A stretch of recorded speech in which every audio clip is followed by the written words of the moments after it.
இறைவனுடைய அருளால் அருள்வளம் பொங்குகிற ஒரு நிகழ்வில் நாம் இங்கே குழுமி இருக்கிறோம். ஹஸரத் சொல்லும்போது 2 செய்தி சொன்னாங்க. நூருல் இஸ்லாம் நிஸ்வான் மதரசாவை நம்ம ஊரில் ஆரம்பிக்கணும் ஹஸரத்து, அது சிறப்பாக நடக்கணும் அப்படிங்கிறதுக்கு துவா செய்யுங்க. நிஸ்வான் மதரசாவை கொண்டு வரணும். 2வது, இப்போ ஹஸரத்து சொன்னது மாதிரி ஹாலித் பின் வலீத் அவர்களுடைய பெயரால் நம்முடைய இளைஞர்கள் ஓர் குடையின் கீழ் ஒற்றுமைப்படுத்தப்பட வேண்டும் அப்படிங்கக்கூடிய அந்த நீயத்தும் நமக்கு இருக்குது அப்படின்னு சொன்னாங்க. மாஷா அல்லாஹ், இவ்வளோ நேரம் இந்த மக்தப் பிள்ளைய நிகழ்ச்சி நடத்தினதை நம்ம பார்த்துருப்போம். என்ன அழகாக எங்களுடைய பிள்ளைகள் குரானை ஓதுறது, ஹதீஸை படிக்கிறது, துவாக்களை ஓதி காட்டுறது, அந்த பிஞ்சு உள்ளங்களில் அந்த வாய்களிலிருந்து வருகிற வார்த்தைகளே நமக்கு கேட்கும்போது சந்தோஷமாக இருக்குது. நம்ம பிள்ளைய இப்படி படிக்குதுகளே அப்படி சொல்லி. நான் திருச்சியில் குடியிருக்க என் வீட்டுக்கும் பள்ளிவாசலுக்கும் இடையில் ஒரு ஸ்கூல் இருக்குது. கொஞ்ச நாளைக்கு முன்னாடி அசர் தொழுகைக்காக வேண்டி போகிறேன். அங்கங்கே வண்டிகள் நிப்பாட்டப்பட்டிருக்கு. கொஞ்சம் க்ரௌடடாக இருந்தது ஏரியா, கூட்டமாக. என்னங்கன்னு கேட்டேன். ஒன்றும் இல்லை ஹஸரத், இன்றைக்கி ஸ்கூலினுடைய கிராஜுவேஷன் டே அப்படி சொன்னாங்க. ஸ்கூலுடைய ஆண்டு விழா நடக்குது இல்லையா, வருஷ கடைசி அதுன்னாங்க.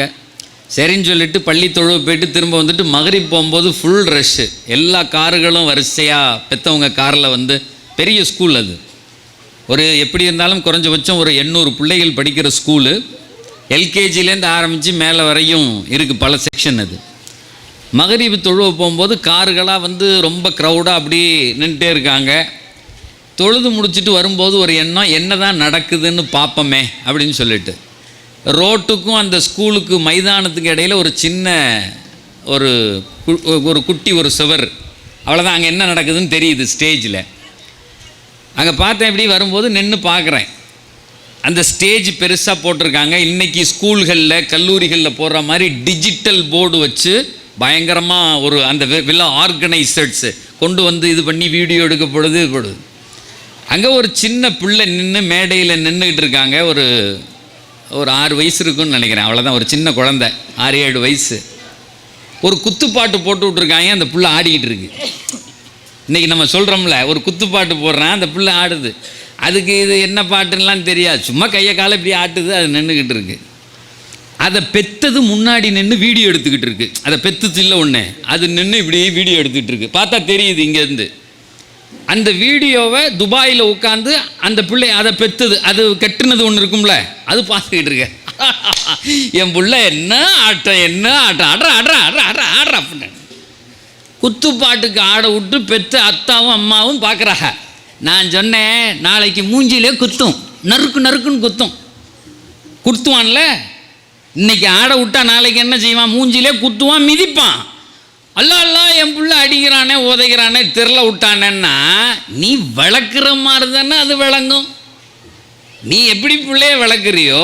ஏன் அப்படின்னு கேட்டால், எந்த மனிதனுக்குமே நீங்கள் கிளாஸ் எடுத்துலாம் ஒருத்தனுடைய ஒழுக்கத்தை வளர்க்க முடியாது. இங்கே வாத்தா பொய் பேசக்கூடாது, இப்படி ஒழுக்கமாக நடக்கணும் அப்படின்னு ஒரு அத்தா சொல்கிறாரு, பொய் பேசக்கூடாதுரா அப்படின்னு. அந்த பையனும் சரித்தான்னு கேட்டுக்கிட்டான்.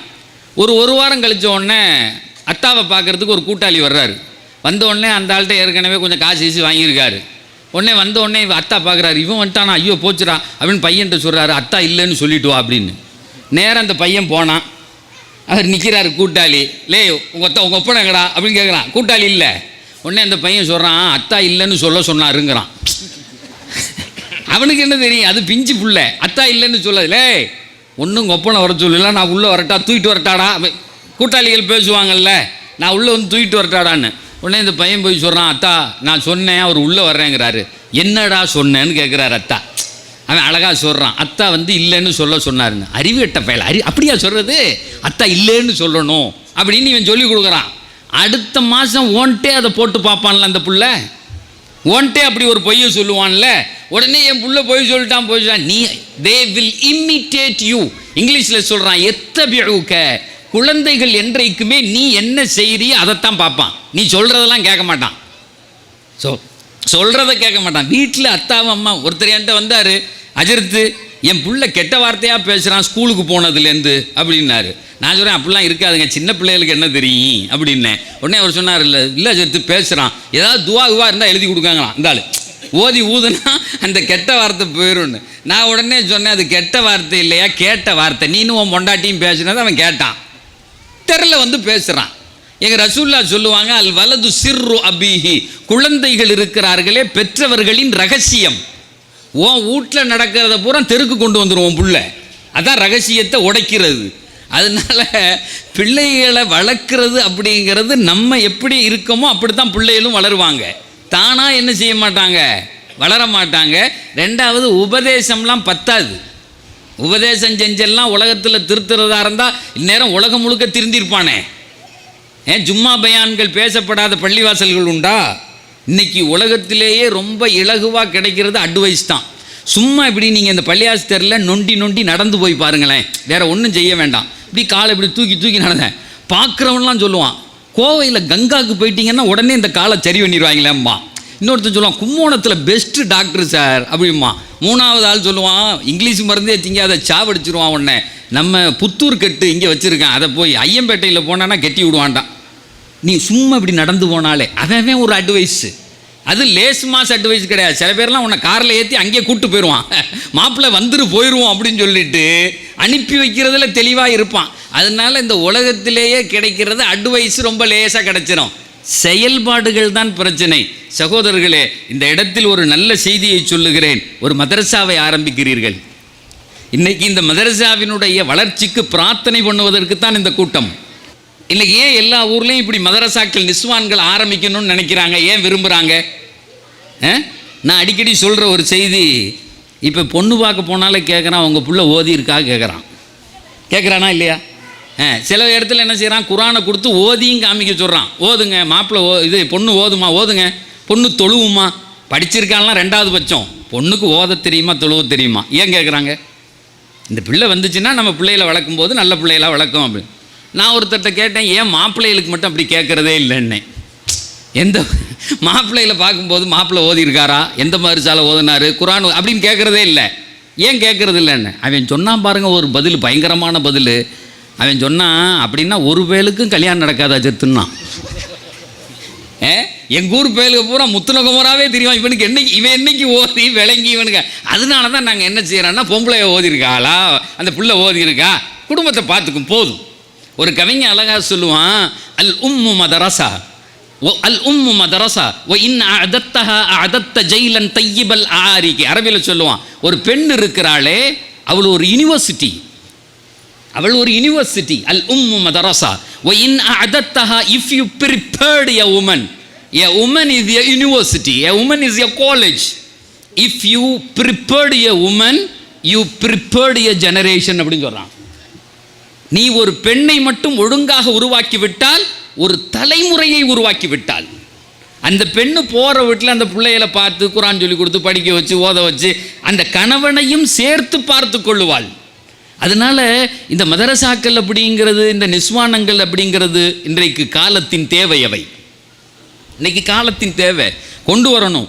ஒரு அழகான சுவனத்தினுடைய கதவை இன்றைக்கு நம்முடைய ஊரிலே திருவிடமருதூரில் நம்ம திறக்கிறோம். சுவனத்தினுடைய கதவை திறக்குகிறோம். இதனால் இந்த ஊர் அடைய போகிற பலன்கள் என்ன என்பதை ஒரு சில வருஷத்தில் உங்களால் அதை அடைஞ்சு கொள்ள முடியும்.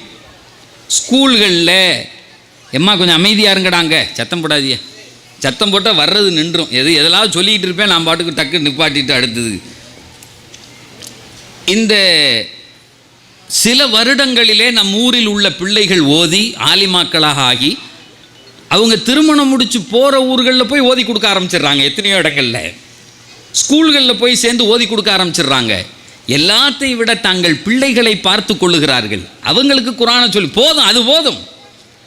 எம்பெருமானார் ரசூலுல்லாஹி ஸல்லல்லாஹு அலைஹி வஸல்லம் சொல்லுவாங்க, எந்த வீட்டில் குரான் ஓதப்படுகிறதோ, குறிப்பாக சூரத்துல் பக்ராவை ஓதுனா ஷைத்தான் வரமாட்டான், ஷைத்தான் வரமாட்டான்.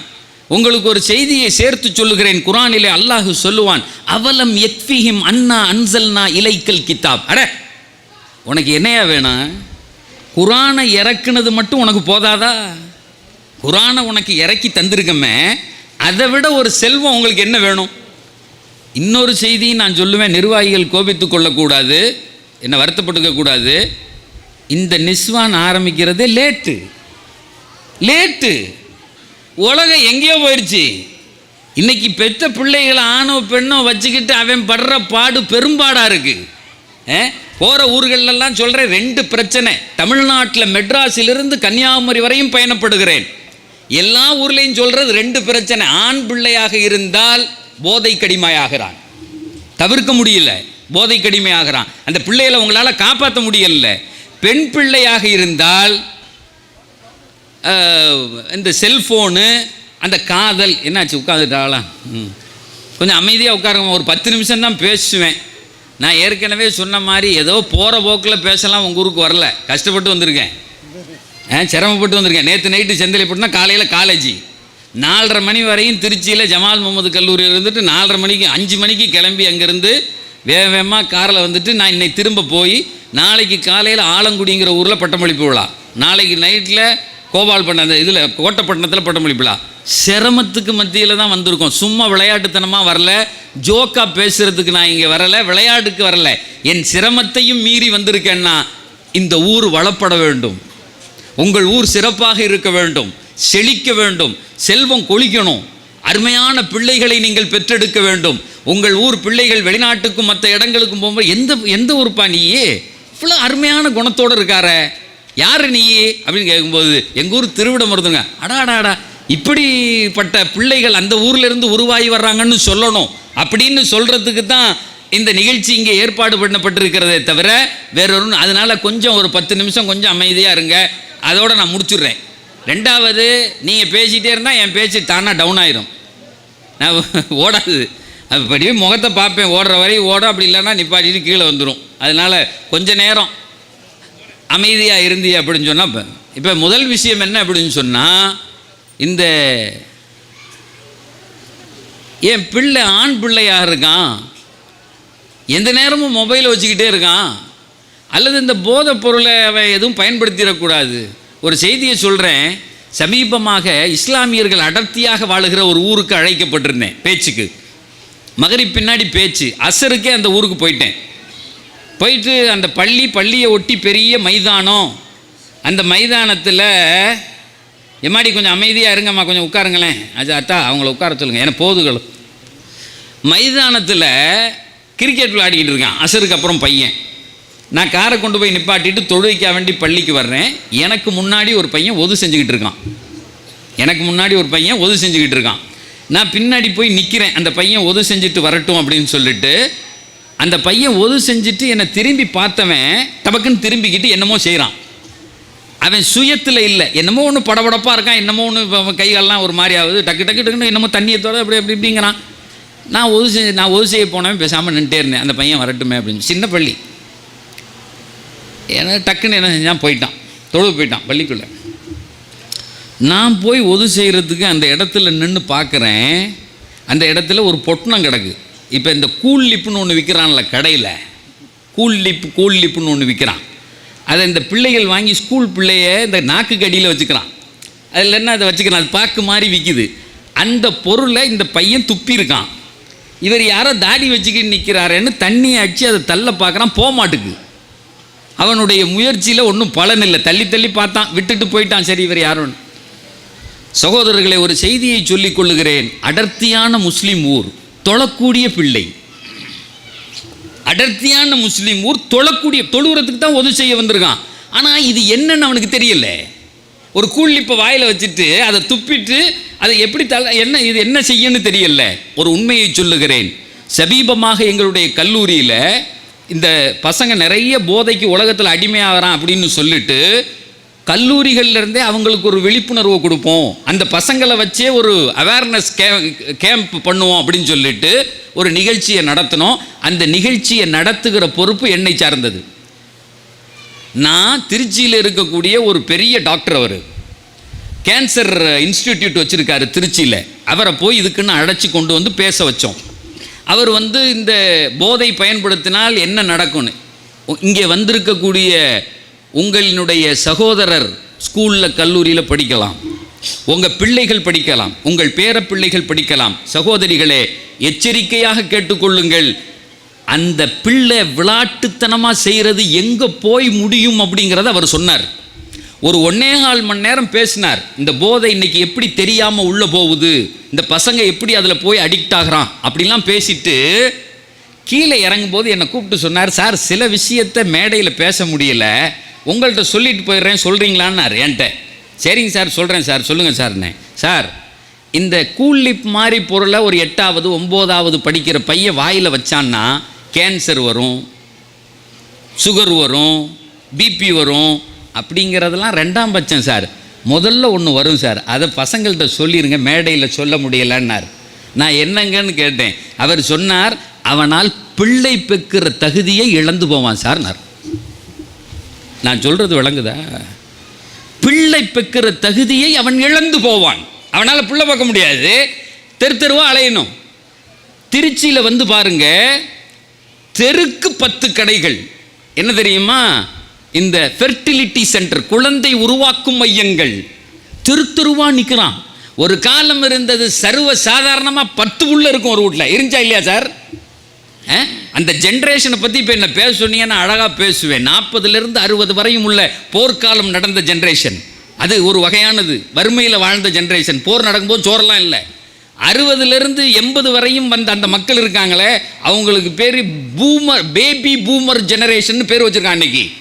அப்போதான் உலகத்தினுடைய எல்லாம் மாறிச்சு. போர் முடிஞ்சு ஐநா சபை ஏற்பட்டது. 40க்கு அப்புறம் யாரும் சண்டை விடக்கூடாதுன்ட்டான். ஒவ்வொரு ஊர்லேயும் அமைதி ஏற்பட்டது. ஒரு வீட்டில் அப்போ தான் 10 புள்ள பெற்றான். பேபி பூமர் ஜெனரேஷன் 40லேருந்து 60 வரையும். அந்த காலத்தில் உள்ளவங்கெல்லாம் என்ன செய்வாங்க அப்படின்னு சொன்னால், மூத்த அண்ணன் போட்ட சட்டையை 5வது புள்ள தச்சு போட்டுக்குவான். சந்தோஷமாக அந்த சட்டையை போட்டு நடந்து போவான். அத்தா மட்டும் சம்பாதிப்பார், 10 புள்ளையும் வளர்ப்பார். இருக்கிறத குடிச்சிட்டு நல்லா வளர்ந்துருந்தாங்க. Baby boomer generation.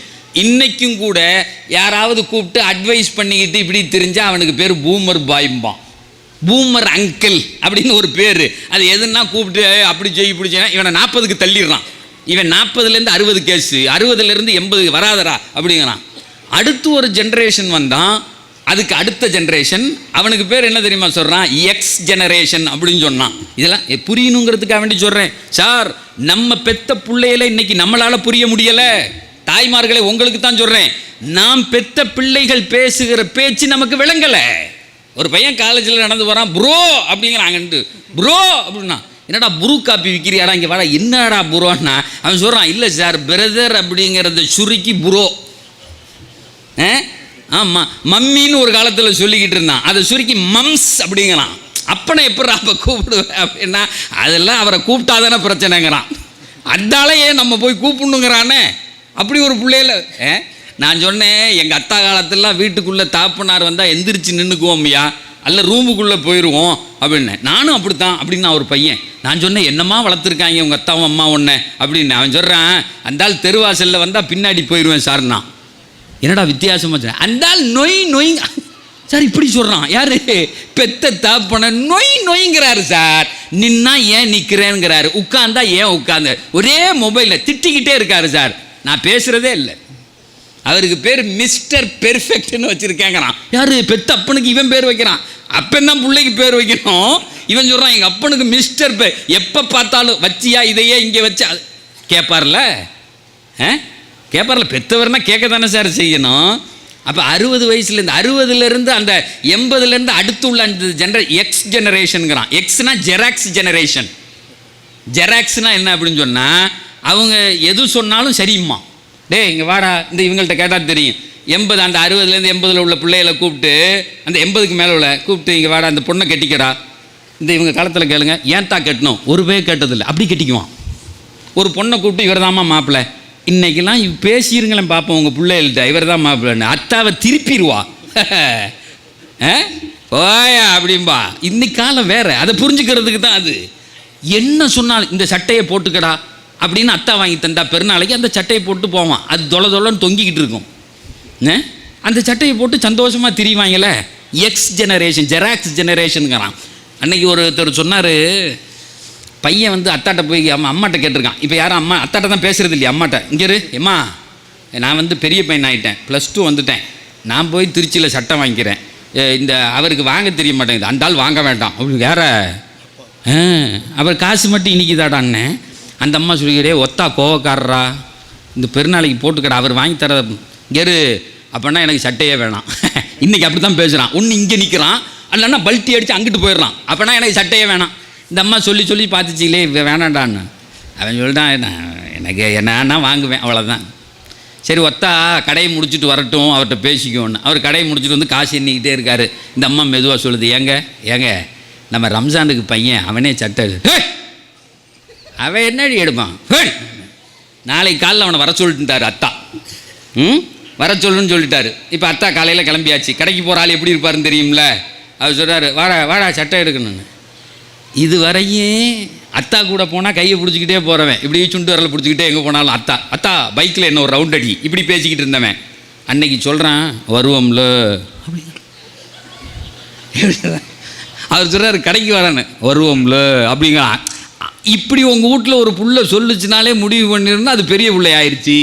இனி கவனமாக ஹேண்டில் பண்ண வேண்டிய தேவை இருக்குன்னு புரிஞ்சுக்கணும். வருவோம்லன்ட்டு அவன் சொல்கிறான், முன்னாடி போங்க பஸ் ஸ்டாண்டில் வந்து நிற்கிறாங்கிறான். அது வரையும் வேட்டியை பிடிச்சிக்கிட்டே தெரிஞ்சவன் மாறுறானாலே நம்ம முடிவு ஒன்றும்ல. சரி அங்கே போய் ஒரு சட்டை எடுத்தாச்சு, இல்லை ஒரு பேண்ட் எடுத்தாச்சுன்னா, சார் அன்றைக்கி ஒரு அத்தா சொல்கிறாரு என்கிட்ட, 5000 ரூபா கொடுத்து விட்டேன் சார் சட்டை வாங்க பேண்ட் வாங்க சொல்லி. அவன் ஒரு பேண்ட்டை வாங்கி அதில் ஓட்டை போட்டிருக்கான் சார்ங்கிறாரு. 2000 ரூபா கொடுத்து ஓட்டை போட்டிருக்கான் சார். கீழே உள்ளதை எரிச்சு விட்ருக்காங்க அவங்க. எதை அந்த பேண்ட்டை கீழே இப்படி ஜல்லி மாதிரி எரிச்சு விட்ருக்கான், இப்படி தொங்குது.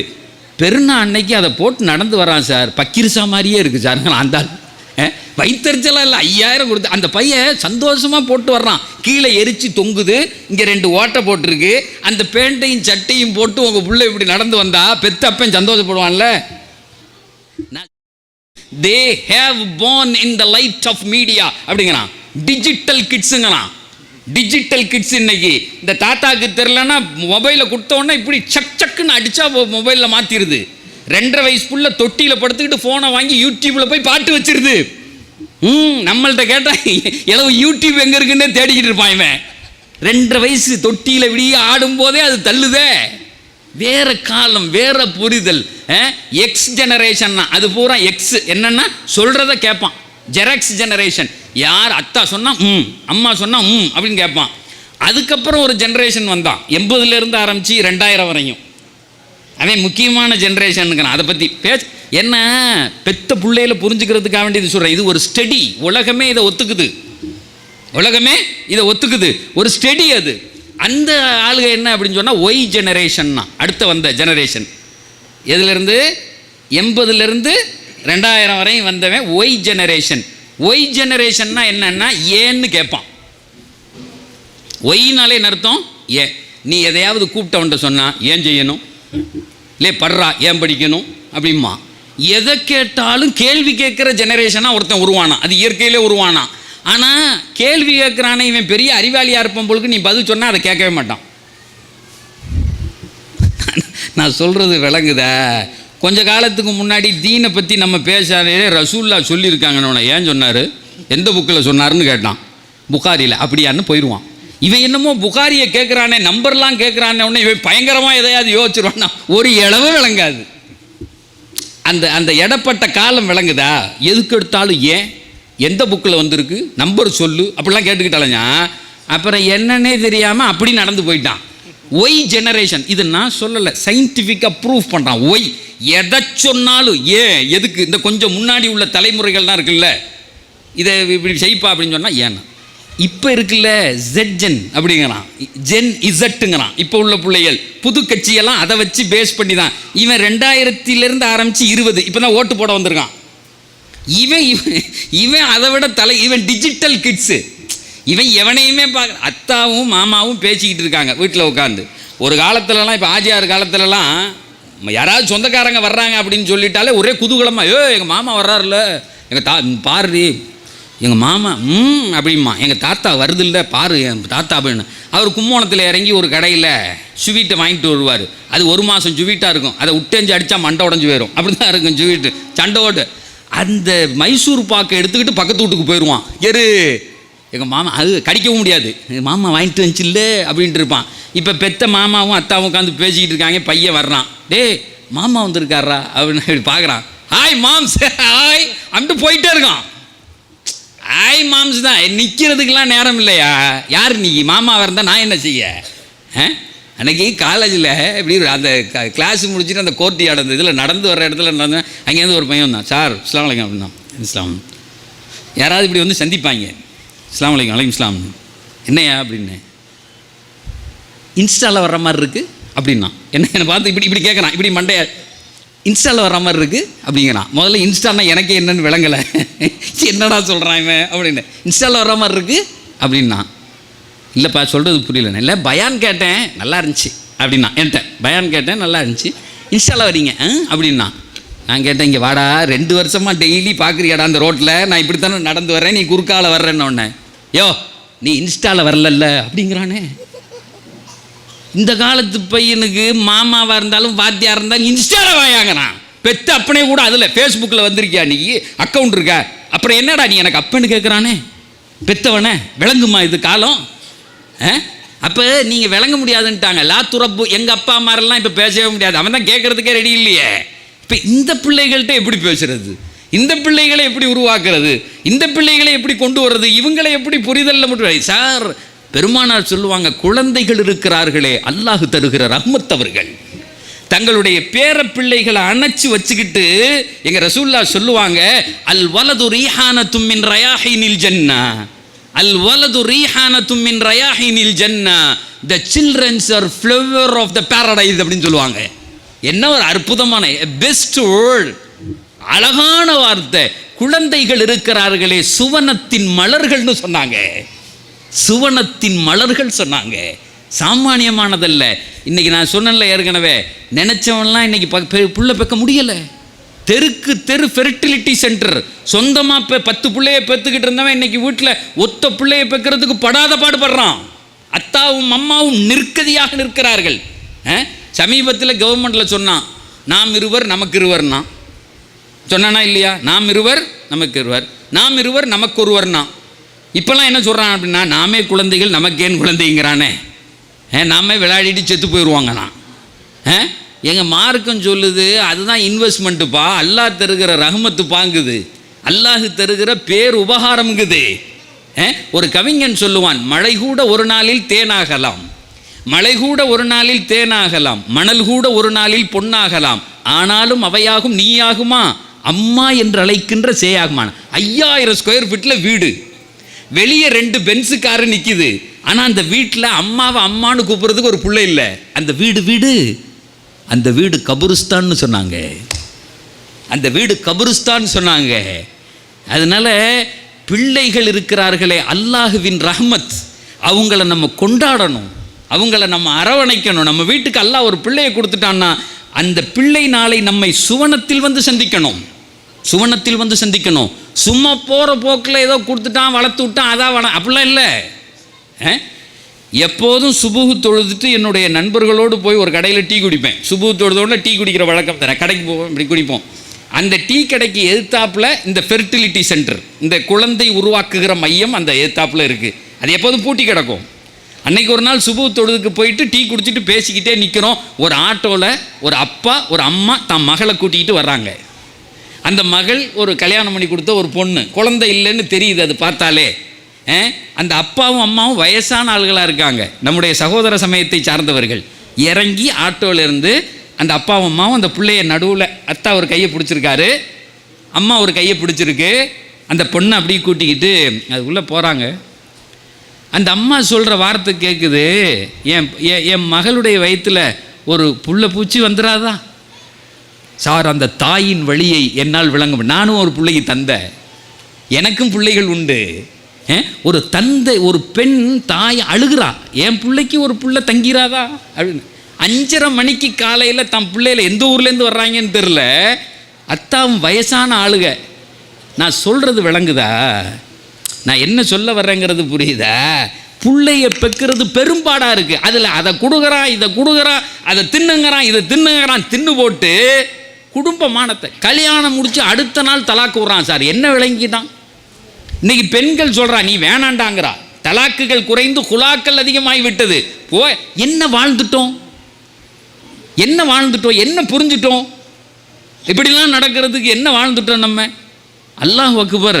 நம்ம ரொம்ப பண்பட வேண்டியது இருக்கிறது. இஸ்லாம் சொல்லுகிற நிறைய விஷயங்களை உள்வாங்க வேண்டி இருக்கிறது. பிள்ளைகள் அல்லாஹுவின் ரஹ்மத் என்று புரிந்து கொண்டால் நம்மளுடைய பார்வை மாறி போகும், நாம் பார்க்குற விதம் மாறி போகும். நாயம் ஸல்லல்லாஹு அலைஹி வஸல்லம் மக்கால மதீனால உட்கார்ந்துருந்தாங்க. பேரப்பிள்ளையில மடியில் வச்சுருந்தாங்க. ரசூலுல்லாஹ் வீட்டினுடைய பேரப்பிள்ளைகளில் முதல் பேரப்பிள்ளை பெண் பேரப்பிள்ளை. ரசூலுல்லாஹ்வுக்கு முதல் பிள்ளை யாரு? பெருமானார் வீட்டில் வந்த பேரப்பிள்ளைகளில் முதல் பெண் குழந்தை. அந்த பெண்ணுக்கு பேர், அந்த பேத்திக்கு பேர் உமாமா அப்படிங்கிற பேர். டெய்லி அது அசர் நேரத்தில் விளையாடிக்கிட்டே இருப்பாங்க அந்த பிள்ளைகள் கூட.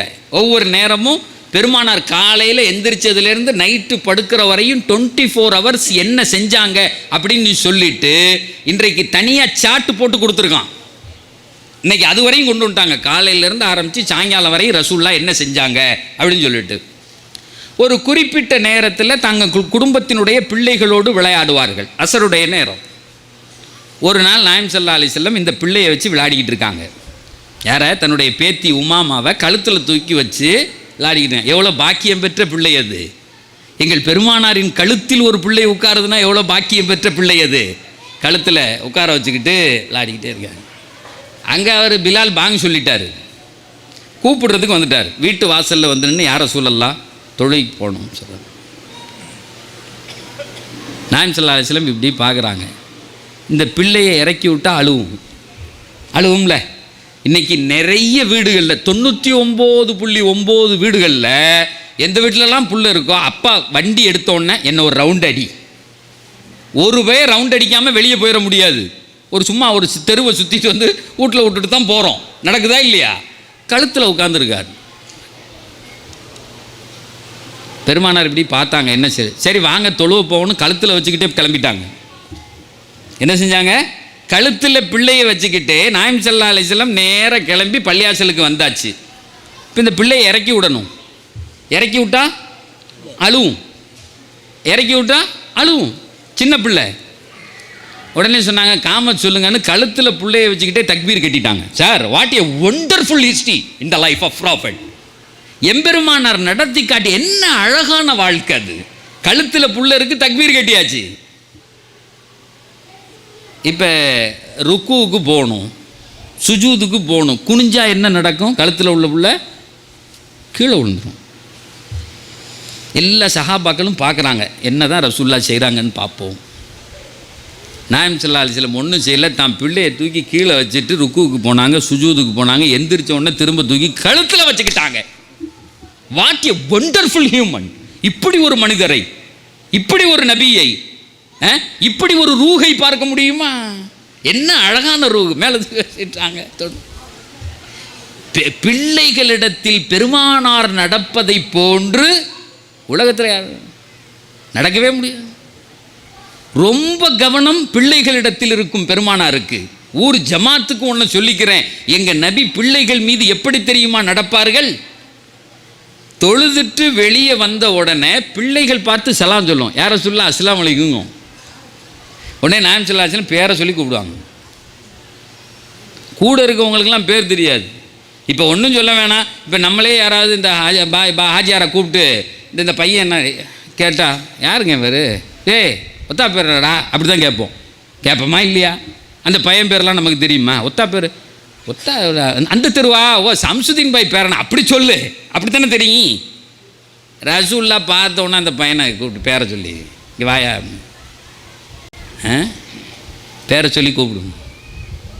ஒரு நாள் அப்படி வர்றாங்க, ஒரு 4 பயல்கள் விளாண்டுக்கிட்டு நிற்கிறாங்க. இங்கே பார்த்து அஸ்ஸலாமு அலைக்கும். பார்த்துட்டு கேட்டாங்க, இந்த 5வது பையன் இப்போ நான் எங்கடா அப்படின்னாங்க. இந்த 4 பேரோட இன்னொரு கூட்டாளி உண்டு அப்படிங்கிறதும் பெருமானாருக்கு. they are investing the youth. அந்த பிள்ளைகளிலிருந்தே அவரோடு ஒரு பாண்டிங்கை ரசூலுல்லாஹ் வளர்த்துக்கிட்டாங்க. ஒரு பாண்டிங்கை வளர்த்துக்கிட்டாங்க. அந்த வேலையை தான் உங்கள் இமாம் செஞ்சுருக்காரு. அவரும் சின்ன பிள்ளையாக இருக்கிறதுனால இந்த பசங்கள் எல்லாத்தையும் ஒரே பச்சை கலர், சிவப்பு கலர், இது என்ன கலரு, ரோஸ் கலராக வாங்கி சட்டையை கொடுத்துட்டார் அஜர்த்து. எனக்கு கேட்கும்போதே அருமையாக இருக்குது. எங்கள் ஊரில் ஒரு மையத்து என்றால் எங்கள் இளைஞர்கள் நிற்பார்கள் சார். இந்த பெத்த தாய்மார்களை அல்லாஹ் உங்கள் வயிற்றை கபூல் செஞ்சுட்டான். இந்த பிள்ளைகளை பெத்தெடுத்த தாய்மார்களை அல்லாஹ் உங்கள் பிள்ளைகளை கபூல் செஞ்சுட்டான். மையத்துன்னா ஓடுறான்.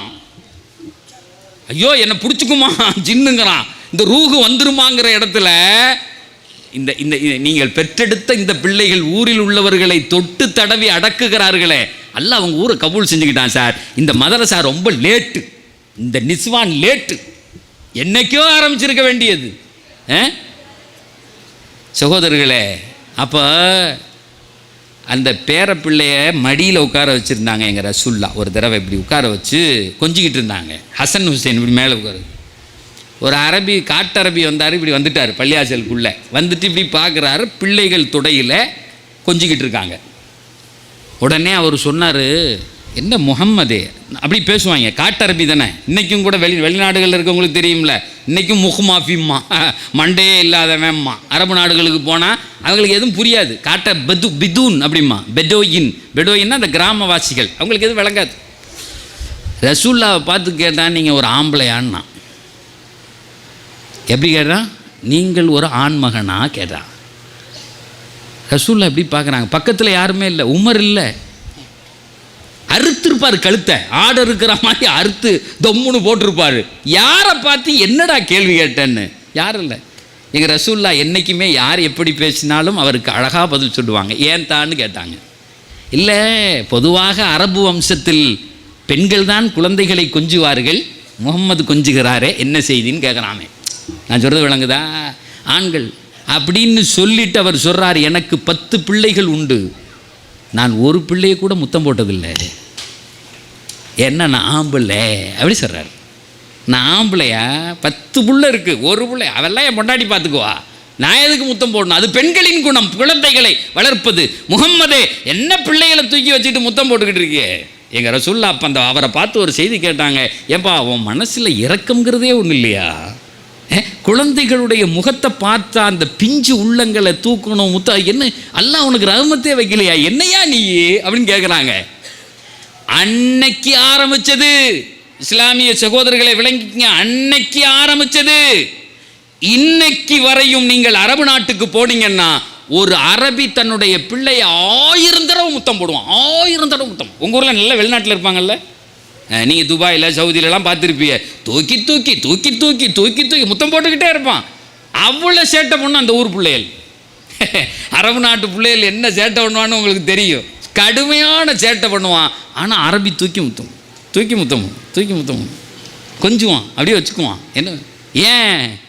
அன்னைக்கு எங்கள் ரசூல்லா சொன்னாங்க, அடே இது ரஹ்மத்தின் அடையாளம்டா, பிள்ளைகளை முத்தம் போடுங்க, பிள்ளைகளை நல்ல அரவணைப்போடு இருங்க சொன்னாங்க. அதனால இன்னைக்கு வரையும் அரபிகள் என்ன தப்பு. ஒரு ஷாப்பிங் மாலுக்கு ஒரு நாள் போயிருந்தேன் ஜாமான் வாங்கிறதுக்கு. துபாயில் இருந்தேன், ஒரு 8 வருஷ காலம் ஒரு கம்பெனியில் ஒர்க் பண்ணிட்டுருந்தேன். ஷாப்பிங் மாலுக்கு போய் ஜாமான் வாங்க போயிருந்தேன். பார்த்தா திடீர்னு அமைதியாக இருக்குது, ஏசி ஓடிக்கிட்டு இருக்குது, அமைதியாக இருக்குது அந்த ஷாப்பிங் மாலில். திடீர்னு ஒரு கொத்து பல்பு உளுந்து உடஞ்சா எப்படி இருக்கும், சுளிச் அப்படின்னு ஒரு சத்தம் கேட்டுச்சு. நிற்கிற எல்லாரும் அங்கே தான் பார்க்குறான், என்னடா உடஞ்சி அப்படின்னு பார்த்தா ஒரு பெரிய கண்ணாடி கூட ஒரு பையன் தள்ளி விட்டான், கீழே விழுந்து சுக்குநூறாக உடஞ்சிருச்சு. உடனே அந்த பையன் என்ன செய்வான், தள்ளி விட்ட சின்ன பையன், அவன் என்ன செய்வான், என்ன சார் செய்வான், அத்தா மட்டும் ஓடுறான். அந்த வரிசையை பார்த்துக்கிட்டு நின்று அந்த கடையினுடைய வேலைக்காரன் துரத்திக்கிட்டே ஓடுறான். இப்போ கடைக்காரங்க அங்கே நின்னவெல்லாம் வந்துட்டான், என்ன இது உடஞ்சிச்சு என்னன்னு பார்க்குறான். அந்த பையன் ஓடுறான், பின்னாடியே கடைக்காரன் ஓடிக்கிட்டு இருக்கான். அவங்க அப்பா அங்கேருந்து வர்றாரு, அரபி. இந்த பையன் ஓடினவொன்னே அப்படியே தூக்கி நெஞ்சில் அணைச்சிக்கிட்டார், தான் பிள்ளைய அணைச்சிட்டு முத்தம் போட்டு என்னன்னு கேட்டார். இல்லை உன் பையன் ஷைத்தான் இதை உடச்சிட்டாங்கிறான், அவன் சவ்வி ஷைத்தான் அப்படிங்கிறான், நீ ஷைத்தான் வேலையை பார்த்து தான் இதை உடச்சிட்டான்னு. உடனே அந்த அரபி சொன்னான், லே ஹிமார் கழுத, யாரை பார்த்து ஷைத்தான்னு, என் பிள்ளை எப்படி விரட்ட போச்சு, என் பிள்ளைக்கு ஏதாவது ஒன்று ஆச்சுன்னா நாளைக்கு யார் பதில் சொல்லுவா, முத்தம் போடுறான். அந்த இது உடஞ்சிருச்சா, பில்லை கொண்டாடா கொடுக்குறேன், என்ன பெரிய சாமா என்னடா கொண்டாடா பில்லை, என் பிள்ளைய மிரட்டின அவ்வளோதான். நான் சொல்கிறது விளங்குதா என்னன்னு? சொந்த பிள்ளைய எவனாவது மிரட்டினா கூட தூக்கி தூக்கி முத்தம் போகிறான். 1500 ஆண்டுகளுக்கு முன்னால் எங்கள் நபி சொன்னாங்க, குழந்தைகள் ரஹ்மத். இன்றைக்கி என்ன தெரியுமா செய்கிறோம்? கொஞ்சம் மார்க்கு கம்மியாக அந்த மூத்திரத்தை வாங்கி குடிங்களாம் சில வீட்டில். அந்த பையன் அவன் எப்படி இருக்கான் சார் சொல்லக்கூடாது. இந்த படைப்பு எதற்கு பெற்றோர்களை உங்களுக்குத்தான் சொல்கிறேன், இந்த பிள்ளை எதுக்கு படைக்கப்பட்டுச்சு தெரியாது. உங்கள் ஊரில் எத்தனையோ பேர் இருக்கலாம், படிக்கிற காலத்தில் சுமாராக படிச்சிருப்பான், அப்புறம் பார்த்தா கோடீஸ்வரன் ஆயிடுவான். படித்தவன் பூரா அவன்கிட்ட வேலை செய்வான். இன்றைக்கி அப்படி தான் நடக்குது. அவன் படிக்காத ஆள் கோடீஸ்வரனாக இருக்கான், சொந்த கம்பெனி வச்சுருக்கான், படித்தவன் பூரா வேலை செய்கிறான். உன் பிள்ளை எதுக்கு படைக்கப்பட்டுச்சு தெரியாது. இன்னொரு செய்தியும் சொல்கிறேன். பொதுவாக அரபு நாடுகளில் பிள்ளைகளை அடித்தா ஜெயிலு. சொந்த பிள்ளைகளை அடிச்சிட்டோம் அப்படின்னு சொன்னால், பிள்ளைகள் கம்ப்ளைண்ட் பண்ணிடுச்சுன்னா ஜெயிலில் போட்டுருவான். நான் முதல்ல துபாய்க்கு போய் ஒரு ஸ்கூலில் தான் வேலைக்கு சேர்ந்தேன். அந்த ஸ்கூலில் எனக்கு எடுத்த முதல் பாடமே, சார் இங்கே எந்த பிள்ளையும் அடிச்சிடக்கூடாது, அடிச்சுட்டா ஜெயிலில் போட்டுருவான், அது எங்களுக்கு தெரியாது அப்புறம் நான் அப்படின்னு சொல்லிட்டோம். நான் போன கொஞ்ச நாளில் ஒரு செய்தி நடக்குது. என்னென்னா, ஒரு பாகிஸ்தானி ஃபேமிலி காலை நேரத்தில் அந்த பையன் ஏதோ சேட்டை பண்ணுறான், அப்பன் அடிக்கிறான், இந்த பையன் ஓடுறான், அத்தா விரட்டிக்கிட்டே வர்றாரு. என்னென்ன இப்போ நான் ஏற்கனவே சொன்ன மாதிரி இந்த கொத்து பல்பு உடஞ்சில்ல, அது மாதிரி நம்ம ஊரில் நடந்திருந்தால் என்ன சார் இருக்கும் சொல்லுங்களேன், கொஞ்சம் சொல்லுங்களேன். என்ன செய்வோம்? தூக்கி அப்படியே முத்தம் போட்டு என் புள்ள கரிசனமான அப்படியா சொல்லுவான். 4 அந்த பையன் ஓம் பக்கத்தே வரமாட்டான்.